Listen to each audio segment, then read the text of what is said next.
nous allons débuter ce magazine par le journal du Magal. Nous allons à la découverte de Darou Khoudoss, un quartier fondé par Serigne Touba en 1890. On retrouve des affaires personnelles de Borom Touba, fondateur du mouridisme et l'une des attractions de ce Magal. Reportage signé Amadou Limbay.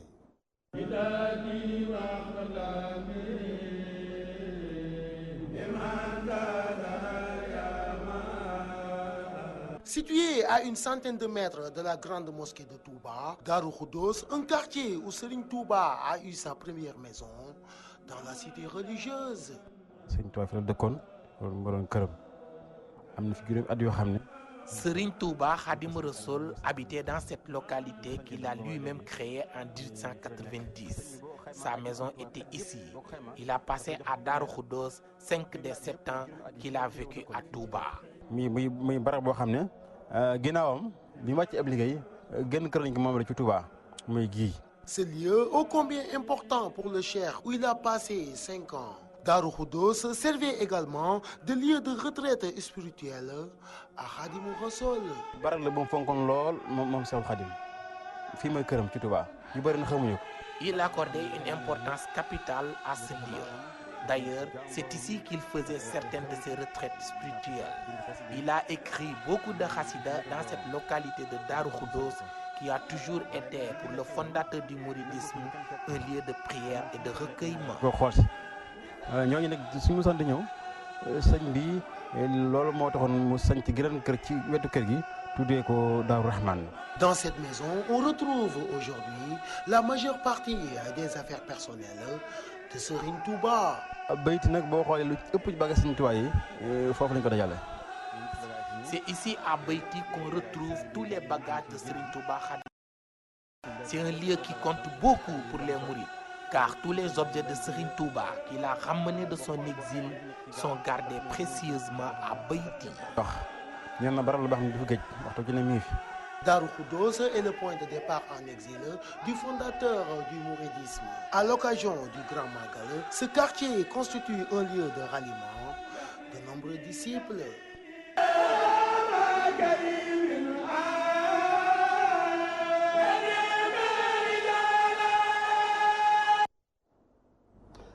Djewal, première rencontre de Serigne Touba avec le colon sur la route de l'exil. Dans ce village où le cheikh a passé la nuit avant de rejoindre Saint-Louis et aujourd'hui le lieu de recueillement de plusieurs fidèles. Un reportage signé Omar Kairé. Situé dans le département de Louga et à 100 km de Touba, Djewal marque la première étape de l'exil de Cheikh Ahmadou Bamba. Il est arrivé le 10 août 1895 dans la localité pour répondre à la convocation du colon qui devrait ensuite le conduire à Saint-Louis. Djewal était un campement des colons. C'est ici qu'ils avaient donné rendez-vous à Cheikh Ahmadou Bamba et ce dernier est arrivé sur place un samedi vers la prière de Tusbar. Il a passé un jour dans la localité avant de partir le lendemain à Louga pour rejoindre finalement Saint-Louis.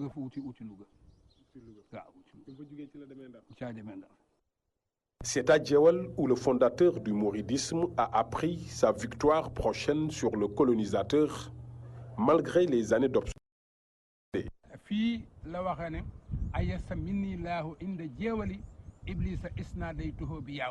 Pour traduire ça, à Djewal, Dieu a fait perdre à Satan tout espoir de me nuire lorsque je l'ai appelé ô mon tuteur. Il a dit aussi, je l'ai entendu secrètement en l'évoquant, ô toi qui accordes le triomphe. Ô toi, mon protecteur, tu m'as préservé de Satan à Djewal. Par Dieu, je suis éloigné pour de bon des incrédules. À Djewal, de tout être nuisible sans transaction. Lorsqu'ils venaient ici, les anges sont descendus. 313 anges ont descendu pour protéger le saint homme. Djewal est devenu un lieu de prière et de recueillement, grâce au passage du Saint-Homme dans la localité qui est d'ailleurs célébrée tous les ans. Cet événement est célébré tous les ans et le khalife envoie à chaque fois une délégation. Il y a certains qui viennent ici pour se recueillir. Ils ne sont pas certes nombreux parce qu'il y a beaucoup de personnes qui pensaient que Djewal ne se trouvait pas au Sénégal. Djewal, un site non moins important dans le mouridisme. Ce khassida, écrit par Cheikh al-Khadim lors de son séjour dans le village, en est une parfaite illustration.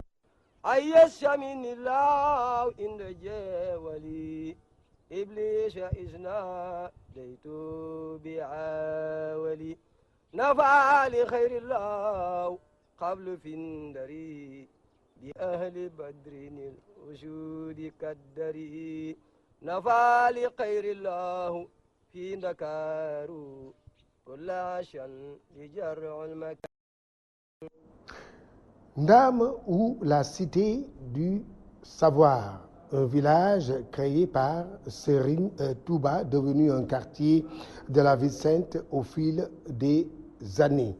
Le cheikh l'avait confié à un de ses disciples, Serigne Abdourahmane Lo, qui a contribué à la formation de plusieurs fils du fondateur du mouridisme.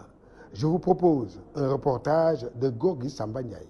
Darul Alimul Khabir ou Ndam, jadis une localité distincte de Touba, mais aujourd'hui complètement rattachée à la ville sainte.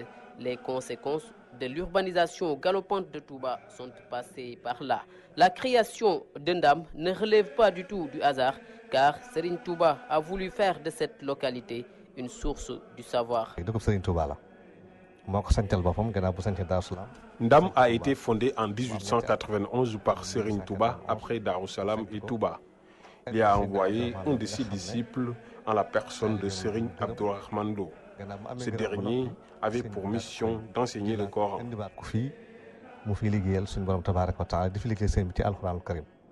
Darul Alimul Khabir, la cité du savoir, plusieurs fils de Serigne Touba y ont appris le Coran. Ndam est une cité religieuse, car les fils de Serigne Touba y ont appris le Coran. Je peux en citer Cheikh Mohamedou Mustafa, Cheikh Mohamedou Fad, Cheikh Mohamedou Bassir et certains de ses filles. Ndam, une terre sainte, oui, car sur ordre de Serigne Touba, plusieurs de ses fils sont enterrés ici.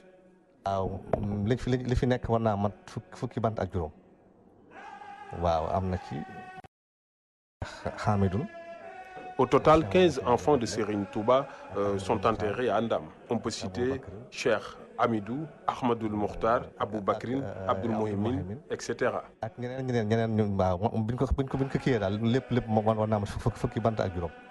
Darul Alimul Khabir ne refuse pas du tout la modernité. Serigne Murtada Mbacké Ibn Khadim Rassoul a choisi cette localité pour y installer son premier dara dénommé Al-Azhar. En plus du Coran et des sciences religieuses, on y enseigne également les langues comme le français et l'anglais. De leur côté, les héritiers de Serigne Abdourahmane Lo perpétuent l'œuvre de leurs ancêtres, fidèles disciples de Cheikh Ahmadou Bamba.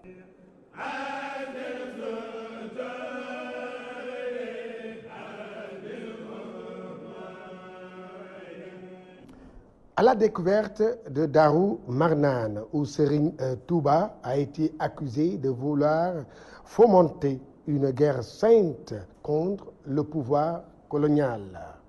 Cela lui a valu un deuxième exil en Mauritanie, où il est resté pendant 4 ans. Mamadou Makhtar Sarr, reportage.